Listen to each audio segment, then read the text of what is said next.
আসসালামু আলাইকুম। সবাই কেমন আছেন? আশা করি আল্লাহর রহমতে আপনারা সবাই ভালো আছেন।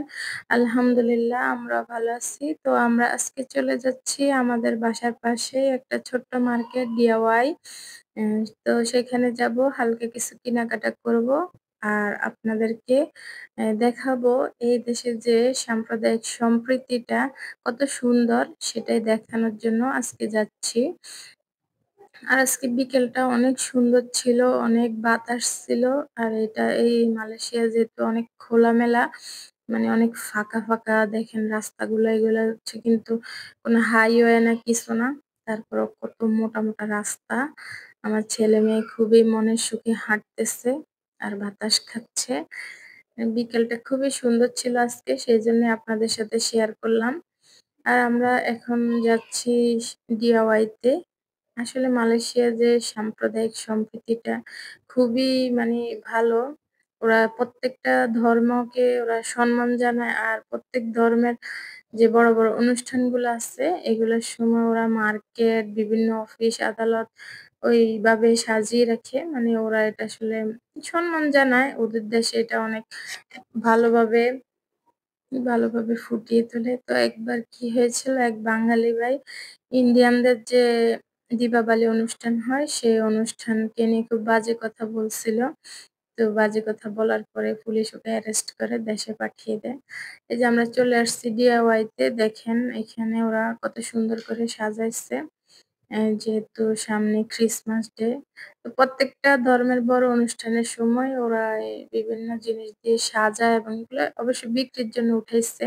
এই সাইডটা পুরাটাই এখন ওই ক্রিসমাস ডের যে সব জিনিস প্রয়োজন ওগুলো উঠাইছে। আর উপরে যেগুলো দেখাইছি ওটা কিন্তু সাজিয়ে রাখছে সম্মান জানানোর জন্য। আর আমরা আজকে আসছি, আমার ছেলে যে অ্যাকুরিয়াম আছে বাসায় একটা, ওটার জন্য আরো কিছু জিনিস কিনবে সে। তার এই কাম, মাছ ধরার জন্য এটা কিনছে।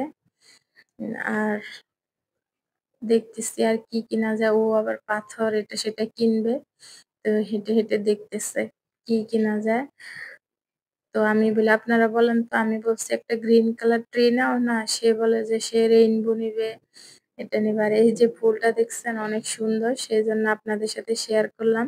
এই ফুলটা হচ্ছে সেই ভাই-বোনদের জন্য যারা এ পর্যন্ত ভিডিওটা দেখতেছে এবং একটা লাইক দিয়ে দিয়েছে। আর এই যে অনেকগুলো ফুল দেখাচ্ছি, ওই ফুলগুলো হচ্ছে যারা আজ পর্যন্ত এই পর্যন্ত আমার সাথে আমাকে সাপোর্ট করে আসছে তাদের জন্য। আমার আবার ফুল দেখলে মাথা খারাপ হয়ে যায়, মন চায় সব কিনে নিয়ে আসি। তারপরে আমরা হাঁটতে চলে আসছিলাম। এই যে এখানে আমার মেয়ের জন্য একটা হেয়ার ব্যান্ড নিবো।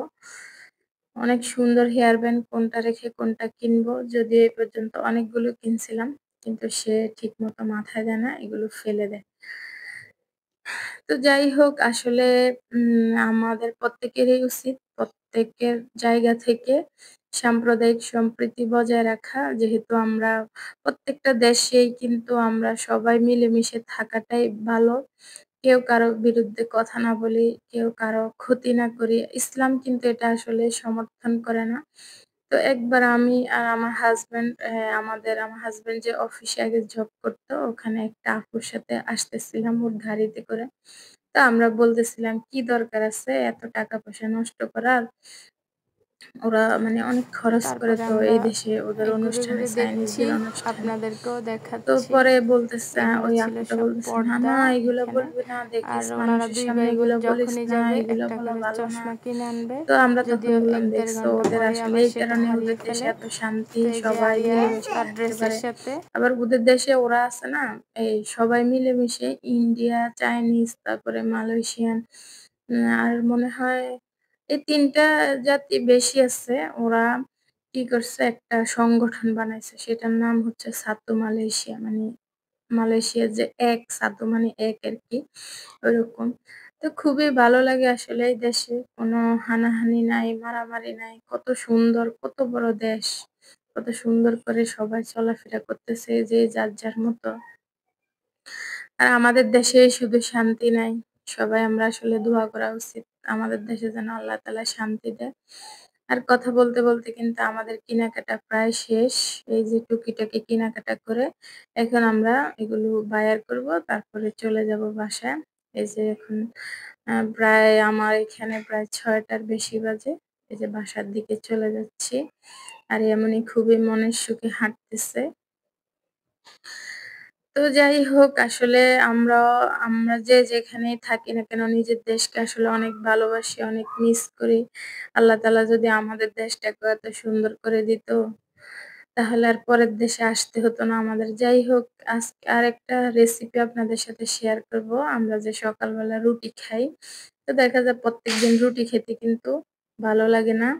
আর দেখা যায় যে বাজি রুটি সবসময় কিন্তু একরকম খাবার ভালো লাগে না। তো আমি আজকে আপনাদেরকে দেখাবো রুটিটাকে একটু ভিন্নভাবে রান্না করে মানে যাতে মাঝে, মাঝে এভাবে খাবেন। আর যাদের গ্যাস্ট্রিকের সমস্যা আছে তারাও যদি এভাবে রুটি বানিয়ে খান তাহলে কিন্তু গ্যাস্ট্রিক হবে না।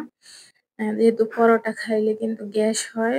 তো এইভাবে কিন্তু সিদ্ধ রুটিটাকে বেজে নিলে কিন্তু আর গ্যাসের সমস্যা হবে না। আর এমনিও সিদ্ধ রুটি খেলে কিন্তু তেমন একটা গ্যাস হয় না। তো আমি রুটিটাকে এ এপিঠ-ওপিঠ করে আগে ভেজে নিচ্ছি আমি। তার আগে আরেকটা রুটি বাঁধছিলাম। সেজন্য এটার মধ্যে একটু আ ডিমের লেগেছে। আপনারা কিছু মনে করবেন না। তো আমি এখন ওই একটা পিঠ ভেজে উল্টিয়ে আরেকটা পিঠ ভালো করে ভেজে নিব। তো এটার উপর এখন আমি আগে ঘি দিয়ে দিচ্ছি। ঘি খেলে কিন্তু গ্যাস্ট্রিক হয় না। আর এই যে ডিম নিয়েছিলাম, পেঁয়াজ, কাঁচামরিচ আর ধনেপাতা দিয়ে ডিমটাকে ভালোভাবে মেখে নিয়েছি। এখন এটা আমরা রুটির উপরে দিয়ে দিব। দিয়ে তারপরে আমি রুটিটা উল্টিয়ে দিব যাতে ডিমটা ভালো করে হয়ে যায়। আমি ডিমটা একটু ছড়িয়ে দিচ্ছি। সারা মানে সবটুকু রুটি যাতে ডিমটা লেগে যায় ভালোভাবে সেজন্য একটু ছড়িয়ে দিচ্ছি। ছড়িয়ে দিয়ে এখন আমার রুটি কিন্তু ওই পিঠটাও হয়ে গিয়েছে। আর একটু শক্ত হলেই আমি এখন রুটিটাকে আস্তে করে উল্টিয়ে দিব। তো এভাবে আপনারাও সবাই বাসায় ইচ্ছে করলে ট্রাই করতে পারেন।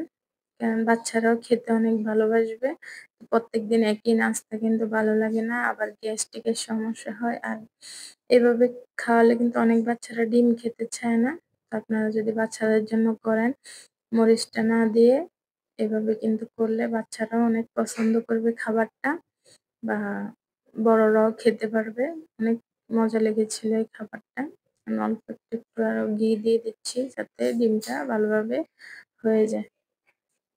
তো এখন আমি অপেক্ষা করতে থাকবো যে আমার ডিমটা ওই পাশটা যেন ভালোভাবে হয়। আমি একটু উল্টিয়ে দেখলাম, না এখনো আমার ডিমটা হয়নি। সেজন্য আরো কিছুক্ষণ অপেক্ষা করব।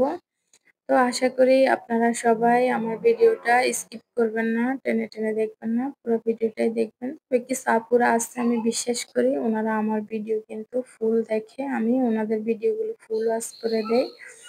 এখন আমি এটাকে আস্তে, আস্তে বটে ফেলবো পাটিসাপটা ফিটার মতন। আর এটাই বলতে চাই যারা নতুন আমার চ্যানেলে আসবেন সাবস্ক্রাইব করবেন। প্লিজ ভিডিও ফুল ওয়াচ করে তারপরে সাবস্ক্রাইব করবেন। এতে আপনারও লাভ, আমারও লাভ। আর যারা আমার সাথে এতদিন ধরে আমাকে সাপোর্ট দিচ্ছেন সবাইকে অনেক, অনেক ধন্যবাদ। অনেক, অনেক ভালোবাসা। আসলে আপনাদের সাপোর্ট আর মায়ায় YouTube ছেড়ে যেতে পারছি না। মাঝে, মাঝে ইচ্ছে করেই আমি চলে যাই। আমার ভালো লাগে না কিন্তু। তো এই যে আমি এটাকে একটু ছোট, ছোট করে কেটে নিচ্ছি। তারপরে মায়োনিজ দিয়ে আমার ছেলেকে আমি খেতে দিয়েছিলাম।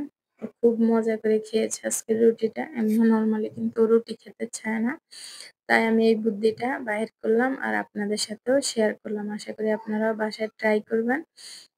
তবে অনেক মজা পাবেন খেয়ে। তো যাই হোক আজ এই পর্যন্ত। সবাই ভালো থাকবেন। সবার সুস্বাস্থ্য ও সকল বিপদ-আপদ থেকে যাতে আল্লাহ হেফাজত করে সেই কামনা করে আমি আজকের মতো আমার ভিডিও থেকে বিদায় নিচ্ছি। আর আমরা সবাই সবাইকে সাপোর্ট করব, এগিয়ে যাওয়ার জন্য পাশে থাকবো। আল্লাহ